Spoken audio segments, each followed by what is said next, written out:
कि आज का शब्द कौन सा है। आज का शब्द है शक। और क्यों है वो आज का शब्द? क्योंकि बहराइच हत्याकांड के पीड़ित रामगोपाल मिश्रा के परिवार को पुलिस और आरोपियों में मिलीभगत का शक है। आरोपियों के परिवार को कल के हाफ एनकाउंटर की सच्चाई पर शक है और अब तो एनकाउंटर के बाद पूरी दुनिया को उसी इलाके में होने वाले बुलडोजर एक्शन पर भी शक है। अब सवाल यह है कि इस शक के पीछे का सच क्या है, आइए देखते हैं।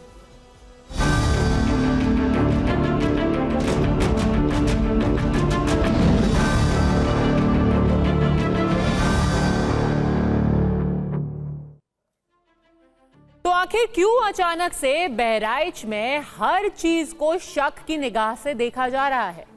अब देखिए ना, बहराइच में अब्दुल हमीद के घर की छत पर रामगोपाल मिश्रा को गोली मारी गई।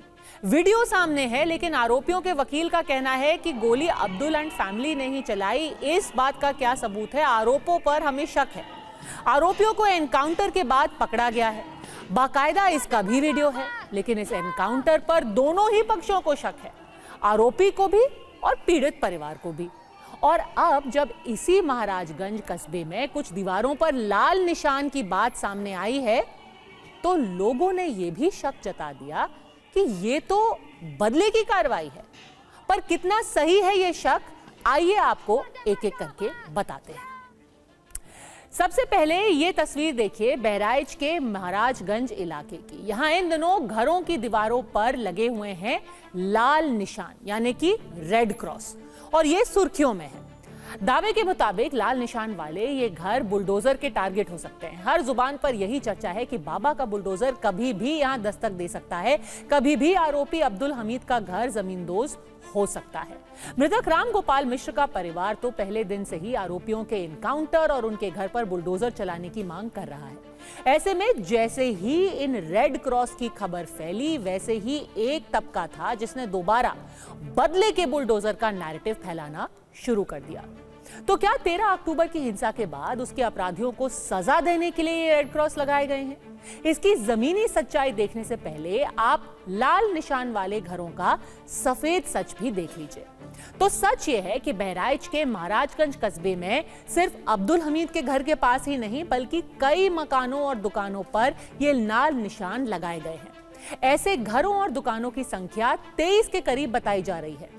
सच ये भी है कि ये वही इलाका है जहां 13 और 14 अक्टूबर को हत्या और हिंसा की आग भड़की थी। लेकिन इस बुलडोजर एक्शन का उस हिंसा से कुछ लेना देना नहीं है।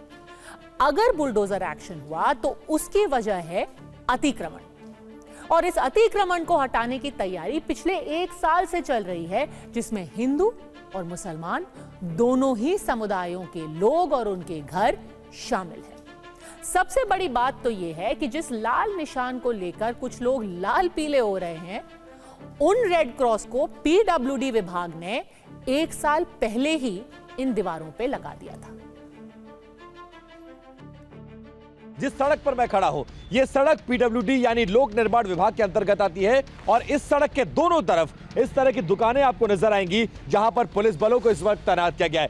ये वो घर है जहां से हिंसा की शुरुआत हुई थी, लेकिन आपको बता दें कि ये पीडब्ल्यूडी की सड़क है और पहले से इस रोड का चौड़ीकरण प्रस्तावित है। ऐसे में सड़क के दोनों तरफ जो अतिक्रमण के श्रेणी में आएगा, उन तमाम घर, मकान और दुकानों को तोड़ा जाना है। इसकी कार्रवाई 1 साल पहले शुरू की गई थी, और आपको बता दें 1 साल पहले मार्क भी लगाया गया था कुछ घरों में जो इसकी जद में आते हैं, यानी जिन्होंने सड़क को अतिक्रमण करके अपना घर बनाया है। इस तरह के लाल निशान 1 साल पहले पीडब्ल्यूडी ने इस तरह के घरों पर लगाया था। सिर्फ यहां नहीं, यानी जो हिंसा वाला घर है जहां से शुरुआत हुई, उसके सामने के घर में, इसके अलावा देखेंगे इसके बगल के भी घर में इसी तरह के लाल निशान लगाए गए हैं, और आगे भी 2-3 घरों पर लाल निशान लगाए गए हैं। और ये इस बात का परिचायक है कि इंक्रोचमेंट यहां पर हुआ था, और इंक्रोचमेंट की कार्रवाई के तहत ये पूरा इलाका मार्क किया गया था, और यहां पर जो अतिक्रमण है उसको हटाने की कार्रवाई होनी है। अधिकारी लगातार इस इलाके की फिर से पैमाइश कर रहे हैं, क्योंकि पहली जो पैमाइश हुई थी वहां पर इस तरह के मार्क्स लगाए गए थे। ये वो घर है जहां पर हिंसा की शुरुआत हुई थी, उसके ठीक बगल वाला मकान है, और इसके ठीक बगल में आप देखेंगे वो घर, यानी जो अब्दुल हमीद का घर है, वो भी इसकी जद में आता है। अगर इस निशान को देखेंगे तो लगभग आधा शटर से 3-3.5 फीट का एरिया अतिक्रमण की रेंज में आता है। लेकिन पुराने निशान को छोड़कर अब तमाम ऑफिशियल्स को कहा गया है कि अतिक्रमण को चिन्हित करना है, सड़क का चौड़ीकरण करना है। तो सड़क को चौड़ा करने के लिए बहराइच जिले के महाराजगंज कस्बे में जो लाल निशान लगाए गए वो तो पुराने हैं, 1 साल पुराने हैं, लेकिन इन घरों पर नोटिस आज नए लगाए गए हैं। और हर बात में हिंदू मुसलमान करने वाले लोगों को मैं ये भी बता दूं कि कुल 23 मकानों पर नोटिस चिपकाए गए हैं, जिनमें 20 घर मुसलमानों के हैं तो 3 हिंदुओं के हैं। ये सच है कि जिनके घरों पर नोटिस चस्पा किया गया है उनमें अब्दुल हमीद और सरफराज, जो कि मुख्य आरोपी हैं राम गोपाल मिश्रा की हत्या के, वो भी शामिल हैं।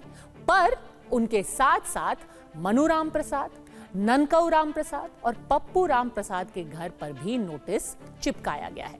पीडब्ल्यूडी ने नोटिस के जरिए मकान और दुकान मालिकों से जवाब मांगा है और साफ साफ लिखा है कि 3 दिन के अंदर अवैध निर्माण या तो वो खुद हटा ले, वरना प्रशासन अवैध निर्माणों को ना सिर्फ हटाएगा बल्कि उसका खर्च भी इन्हीं लोगों से वसूलेगा। इस नोटिस के मुताबिक ये रास्ता जिले का प्रमुख मार्ग है। ऐसे में सड़क के दोनों तरफ निर्माण से पहले जिला प्रशासन से इजाजत लेनी जरूरी है। अगर किसी ने बिना इजाजत निर्माण किया है तो फिर ऐसे निर्माणों को अवैध मानते हुए उन पर बुलडोजर चलाया जाएगा। बहराइच में बुलडोजर एक्शन पर हर शंका का समाधान जरूरी है। ऐसे में हमने हर उस सवाल का जवाब ढूंढने की कोशिश की जिसे कुछ लोग जानबूझकर तो कुछ बिना वजह वायरल करने में जुटे हैं। पहला दावा है कि राम गोपाल मिश्रा की हत्या के बाद बुलडोजर एक्शन के लिए लाल निशान लगाए गए हैं। सच ये है कि ये लाल निशान 1 साल पहले ही लगा दिए गए थे। दावा यह भी है कि प्रशासन आरोपी अब्दुल हमीद के परिवार को टारगेट कर रहा है, जबकि सच ये है कि मामला अतिक्रमण के खिलाफ कार्रवाई से जुड़ा हुआ है। एक दावा यह भी है कि प्रशासन सिर्फ मुसलमानों के घरों पर ही बुलडोजर चलाने की हमेशा से तैयारी में है, लेकिन सच ये है कि अतिक्रमण के आरोप में हिंदू और मुसलमान दोनों समुदाय के घर और दुकानों पर नोटिस चिपकाए गए हैं। कुछ लोग ये भी दावा कर रहे हैं कि नियम कायदे के खिलाफ जाकर बुलडोजर एक्शन की तैयारी है, जबकि सच ये है कि प्रशासन ने नोटिस में बाकायदा तय नियम कायदों का हवाला दिया है और 1 साल पहले ही लोगों को अवगत करा दिया था। बुलडोजर एक्शन होगा तो बवाल भी होगा, सियासत भी होगी। इससे पहले एनकाउंटर हो ही चुका है जिस पर दोनों ही पक्ष नाखुश है। सोचिए, पीड़ित भी नाखुश है और जो आरोपी है उसके परिवार वाले भी सवाल उठा रहे हैं। पीड़ित पक्ष आधे अधूरे एनकाउंटर पर सवाल उठा रहा है।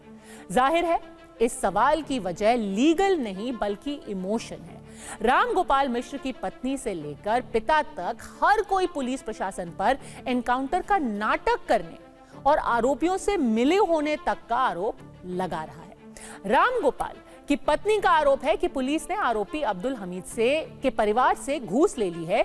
2 आरोपियों के पैरों में गोली मारकर एनकाउंटर का सिर्फ ड्रामा किया गया है। उनका यह भी आरोप है कि पुलिस प्रशासन उनका साथ नहीं दे रहा, न्याय नहीं कर रहा, अन्याय हो रहा है उनके साथ। रामगोपाल के पिता ने पुलिस की अब तक की कार्रवाई से नाखुशी जताई है। इतना ही नहीं, उनकी सुनवाई नहीं होने और कड़ी कार्रवाई नहीं करने पर आत्मदाह की धमकी भी दे दी है। उधर मां का कहना है कि उनके बेटे को जितनी गोली मारी गई, आरोपियों को भी उतनी ही गोली मारी जाए, साथ ही लापरवाह पुलिस वालों को फौरन हटाया जाए। जबकि बहन कहती हैं कि उन्हें और कुछ नहीं चाहिए, बस आरोपियों को उसी तरह मार दिया जाए जैसे उनके भाई को मारा गया।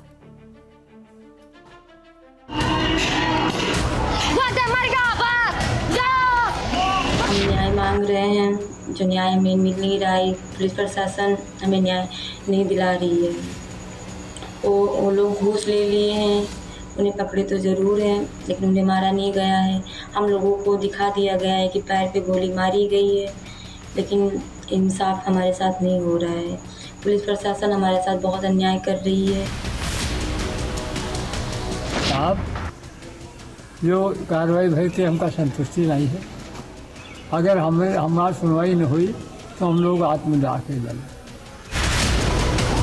3 दिन पहले उनकी बहन ने बोला है कि मतलब पुलिस वाले ले गए थे अपने घर से, हमारे घर से, मतलब उनकी सुरक्षा समेत गोली मारी गई है। उनकी रक्षा भी कर रहे हैं पुलिस वाले।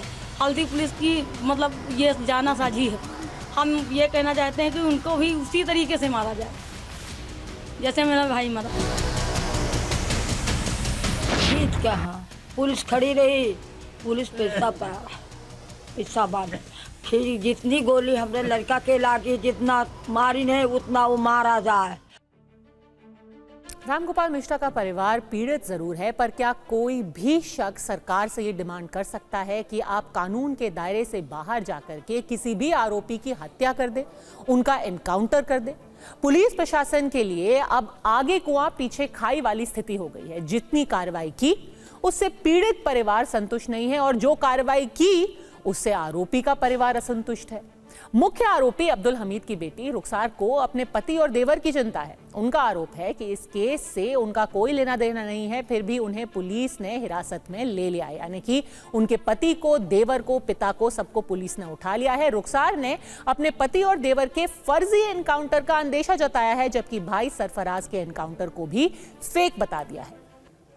इतना ही नहीं, 13 अक्टूबर को सरफराज की गोलीबारी को आत्मरक्षा में उठाया गया कदम बताया, और उस दिन पुलिस वालों पर लूटपाट का आरोप भी अब्दुल हमीद के परिवार ने लगाया है। वहीं मुख्य आरोपी के वकील कलीम हाशमी ने पुलिस पर धर्म देखकर कार्रवाई का आरोप लगाया है। कल के एनकाउंटर को फिल्मी और फर्जी बोला। साथ ही एक बड़ा सवाल यह भी खड़ा किया कि रामगोपाल मिश्रा को जो गोली लगी वो किसने मारी? क्या उसका कोई वीडियो है? क्या उसका कोई सबूत सामने है?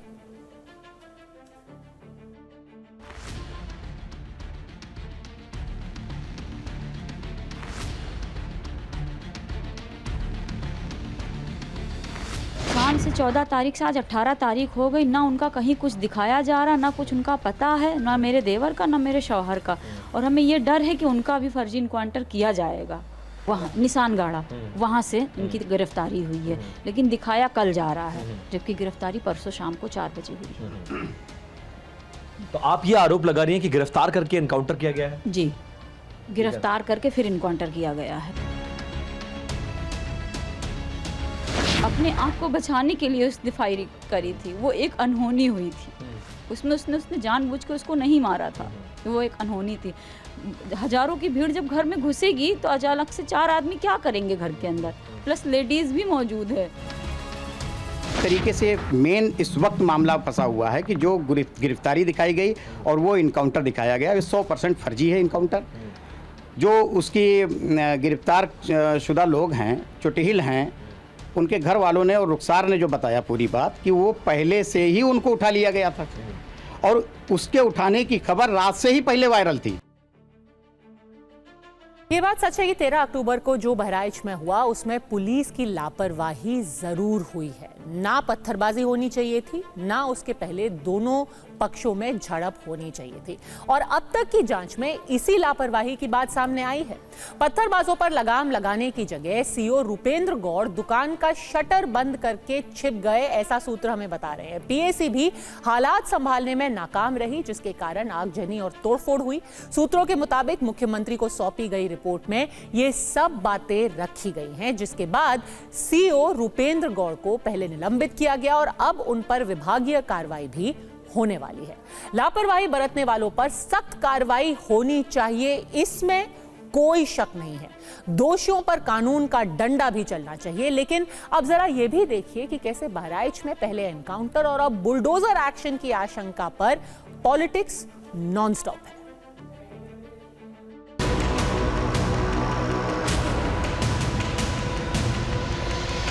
उत्तर प्रदेश के मुख्यमंत्री की जो ठोक दो की पॉलिसी चल रही है पिछले कई सालों से, वो उसी का एक एग्जाम्पल है। अगर उन 2 लड़कों की बहन वो वीडियो जारी नहीं करती कि मेरे दोनों भाई को और एक परिवार के शख्स को सुबह 4 बजे पुलिस आकर उठाकर लेकर गई, तो क्या होता था अभी तक।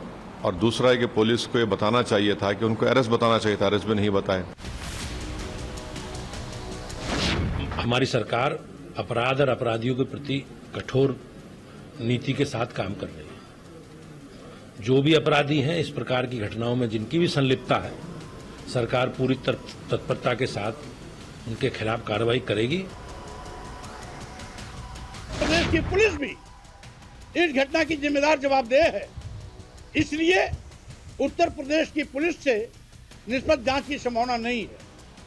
पूरे घटनाक्रम की जांच सीबीआई से होनी चाहिए। दंगाइयों की कुटाई, बलवाइयों की ठुकाई समाज के सौहार्द और सुरक्षा की भलाई के लिए ज़रूरी है। अगर समाज के सौहार्द और सुरक्षा की भलाई करना है तो दंगाइयों की कुटाई भी होगी और बलवाइयों की ठुकाई भी होगी। इसमें कोई दो राय नहीं है कि रामगोपाल मिश्र की भरपाई नहीं हो सकती। ऐसे में उनके परिवार के लोगों का दर्द और गुस्सा दोनों ही जायज है। यह भी सही है कि वो तुरंत और सख्त कार्रवाई की मांग करे, पर क्या कोई भी सरकार से कह सकता है कि आप फौरन किसी आरोपी का एनकाउंटर कर दीजिए, उन्हें टॉर्चर कीजिए या उनकी हत्या कर दें? ऐसी मांगे जब उठती हैं तो ये सोचने को लोग मजबूर हो जाते हैं कि क्या इस परिवार को भी कोई पर्दे के पीछे से भड़का रहा है, क्योंकि सरकार का धर्म है और कर्म भी कि वो जो भी करे वो कानून के मुताबिक करे। अब चाहे मुद्दा बुलडोजर एक्शन का हो या फिर एनकाउंटर का, ये कार्रवाई सिर्फ कानून के किताब के मुताबिक ही होनी चाहिए। और सोचना उन लोगों को भी चाहिए कि जब अपना कानून काम करता है, जब कानून अपना काम करता है तो बार बार उस पर सवाल उठा करके क्या आप एक जायज कार्रवाई को भी शक के घेरे में ला खड़ा करते हैं। परवाह देशकी के दूसरे हिस्से में आप देखेंगे कि इजराइल के दुश्मन नंबर 1 याह्या सिनवार की मौत के बाद अब हमास का अगला सिनवार कौन होगा? क्या हमास का नया लीडर विदेश में छुपकर रह रहे हमास के गिने चुने और जिंदा बच गए नेताओं में से कोई होगा, या फिर नेतन्याहू अपने ही किसी मोहरे को हमास का नेता बनवा देगा? कोई ऐसा मोहरा जो युद्ध विराम की सारी शर्तों को मान लेगा, 101 बंधकों को रिहा कर देगा और 1 साल 9 दिन से जारी कत्लेआम को रोकने की वजह दे देगा। इसलिए अब देखिए हमास का नया गॉडफादर कौन।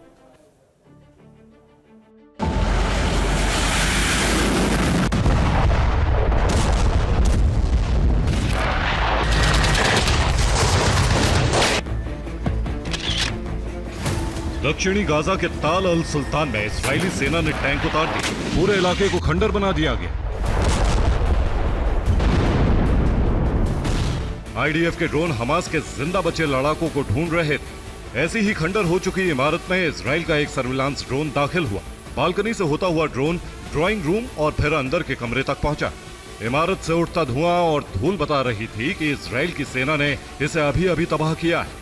ड्रोन ऑपरेटर को खंडर हो चुकी इमारत के अंदर लाल सोफे पर बैठा एक शख्स दिखा। पहचान न हो पाए इसलिए उसने अपना चेहरा कपड़े से ढक रखा था। ड्रोन उसके और नजदीक गया, तभी बिना हिले खामोशी से बैठे शख्स ने हरकत की। उस शख्स के हाथ में छड़ी या तलवार जैसा कुछ था। उसने अपने हाथ में पकड़ा हुआ हथियार पूरी ताकत से ड्रोन की तरफ फेंका, लेकिन ड्रोन ऑपरेटर ने तुरंत ड्रोन को दूसरी तरफ मोड़ दिया।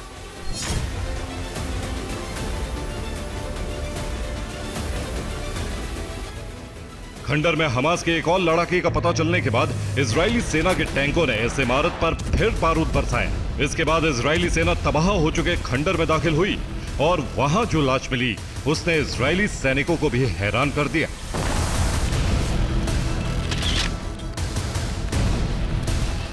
खंडर में मिले हमास के लड़ाके का हुलिया याह्या सिनवार जैसा था, लेकिन किसी को भरोसा नहीं हो रहा था कि 1 साल से अपने दुश्मन नंबर 1 को दिन रात जमीन से लेकर सुरंगों तक में ढूंढा जा रहा था, वो अचानक ऐसे मारा जाएगा। इसलिए इस बार इजरायली डिफेंस फोर्स ने सिर्फ सिनवार का चेहरा देखकर उसके मरने का ऐलान नहीं किया, बल्कि पूरी तसल्ली से छानबीन करते हुए उसके मरने की पुष्टि की। उसके लाश के पास खड़े होकर इजरायली डिफेंस फोर्स के जवानों ने उसके चेहरे, उसके दांतों, उसके शरीर पर पड़े निशान को बकायदा स्कैन किया। सिनवार के दांतों के रिकॉर्ड, उंगलियों के निशान लिए गए और डीएनए टेस्ट कराया गया। हर रिपोर्ट में साबित किया कि यह लाश हमास चीफ याह्या सिनवार की ही है। जब यूनुस के कसाई कहे जाने वाले हमास चीफ याह्या सिनवार की मौत की हर तरह से पुष्टि हो गई, तो इजराइल के प्रधानमंत्री बेंजामिन नेतन्याहू ने ऐलान किया कि हमास और उसके ज्यादातर हिमायती मारे जा चुके हैं। याह्या सिनवार के अंत के साथ ही इजराइल ने 7 अक्टूबर 2023 को उस पर हुए हमले का बदला ले लिया, लेकिन इजराइल ने साफ कर दिया है कि जब तक हमास उसके सभी बंधकों को नहीं छोड़ेगा। सवाल यह है कि हमास का अगला सिनवार कौन बनेगा? हमास का नया गॉडफादर हमास का लीडर होगा या मोसाद का मोहरा? Bureau report, TV9 Bharatvarsh. Ismail Haniyeh के बाद याह्या सिनवार की मौत ने हमास को नेतृत्व विहीन कर दिया है। जिस वक्त याह्या सिनवार का अंत हुआ तब उसके पास से एक bullet proof jacket, grenade, 40,000 shekel यानी कि करीब $10,000, कई पासपोर्ट और पहचान पत्र, UNRWA टीचर का पहचान पत्र और मेंटोस की एक टॉफी बरामद हुई। याह्या सिनवार की मौत के बाद इजराइल के पीएम बेंजामिन नेतन्याहू ने हमास को एक बड़ा ऑफर दिया है।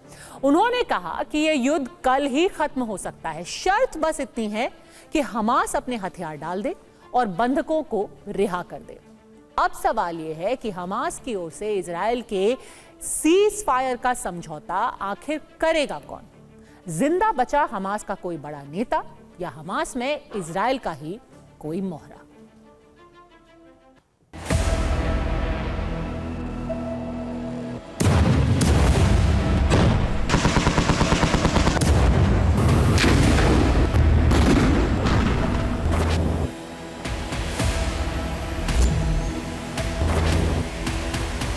अक्टूबर 2011 को याह्या सिनवार इजराइल की कैद से रिहा हुआ था। इसके ठीक 23 साल बाद 17 अक्टूबर 2024 को सिनवार का अंत हो गया। पूरे 1 साल और 9 दिन के बाद 7 अक्टूबर 2023 को इजराइल पर हुए सबसे भयानक हमले का मास्टरमाइंड और गाजा का लादेन के नाम से कुख्यात याह्या सिनवार मारा गया। तो अमेरिका के राष्ट्रपति जो बाइडेन ने इसे दुनिया के लिए अच्छा दिन बताया।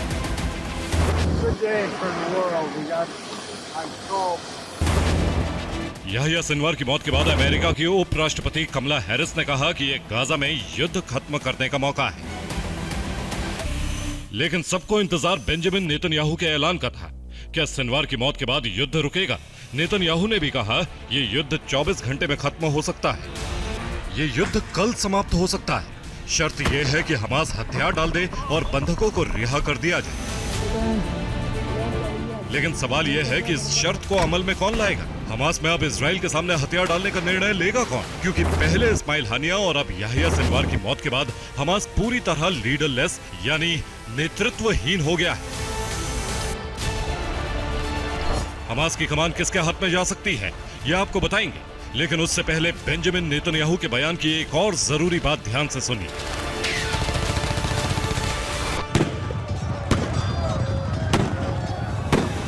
और सिनवार भले ही मारे गए, भले ही हमास की टॉप लीडरशिप खत्म हो गई, लेकिन अब भी 23 देशों के 101 लोग हमास की कैद में हैं। 1 साल से चल रही जंग इन्हें आजाद नहीं करवा पाई है। इसलिए अब हमास में उस नेता की जरूरत है जो इजराइल से युद्ध विराम पर बात करे।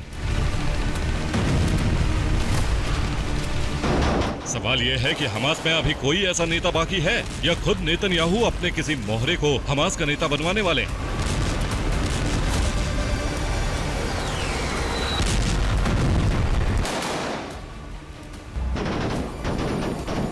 हमास की ओर से दावा किया गया है कि याह्या सिनवार के मरने के बाद अब खालिद मिशाल को हमास का नया चीफ बनाया गया है। खालिद मिशाल को हमास के लड़ाके जिंदा शहीद कहते हैं।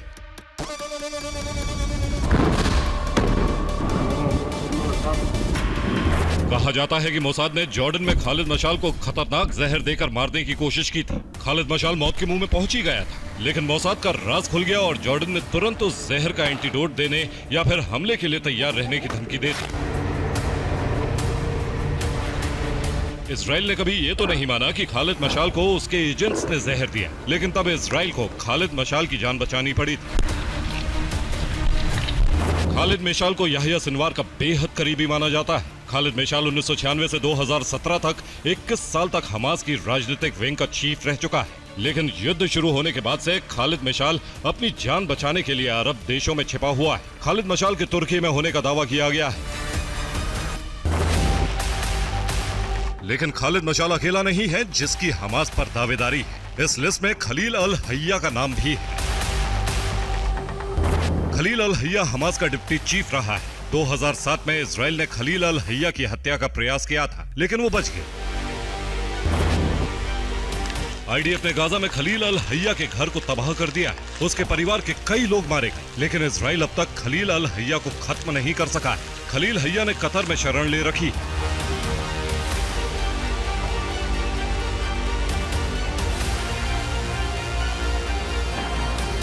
Bureau report, TV9 भारतवंश।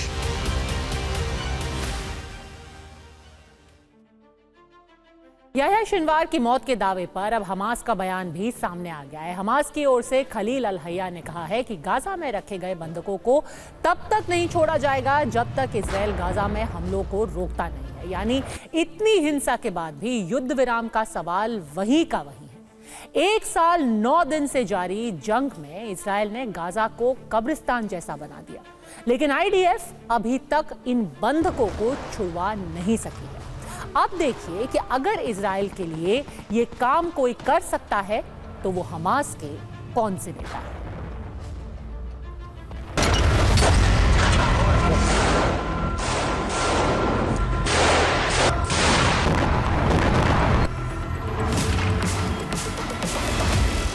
Hamas chief Yahya Sinwar मारा गया, लेकिन अब हमास का अगला लीडर कौन बनेगा? क्या तुर्की में छिपा खालिद मशाल हमास की कमान संभालेगा? क्या कतर की शरण में रह रहा खलील अल हया हमास का नया नेता बनकर इजराइल के बंधकों को रिहा करने और युद्ध विराम पर बातचीत करेगा? या फिर अमेरिका में रह रहे फिलिस्तीनी मुस्लिम ब्रदरहुड नाम की संस्था चला चुका मूसा अबू मरजूक हमास का नया नेता बनेगा? मूसा अबू मरजूक हमास के संस्थापकों में से एक है। मूसा अबू मरजूक ने संयुक्त अरब अमीरात में फिलिस्तीनी मुस्लिम ब्रदरहुड नाम का संगठन बनाया था। कहते हैं कि अबू मरजूक के इसी संगठन से हमास का जन्म हुआ। बाद में हमास के नेताओं से मतभेद होने के बाद मूसा अबू मरजूक अमेरिका चला गया। मूसा अबू मरजूक ने अमेरिका में भी फिलिस्तीनी मुस्लिम ब्रदरहुड के तहत इजराइल के खिलाफ आंदोलन चलाया। अमेरिका में अबू मरजूक पर टेरर फंडिंग का आरोप लगा और 22 महीने तक वो मैनहट्टन जेल में रहा।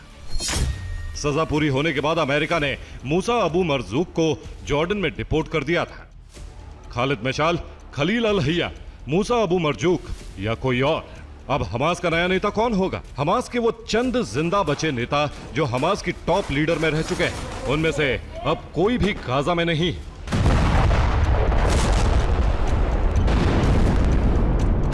इजराइल के सामने सवाल यह है कि अगर इनमें से किसी को हमास का नया नेता बनाया गया तो क्या गाजा में बचे हमास के लड़ाके उसकी बात सुनेंगे? और क्या वो गाजा की सुरंगों में कहीं छुपाए गए 101 बंधकों को रिहा कर पाएंगे?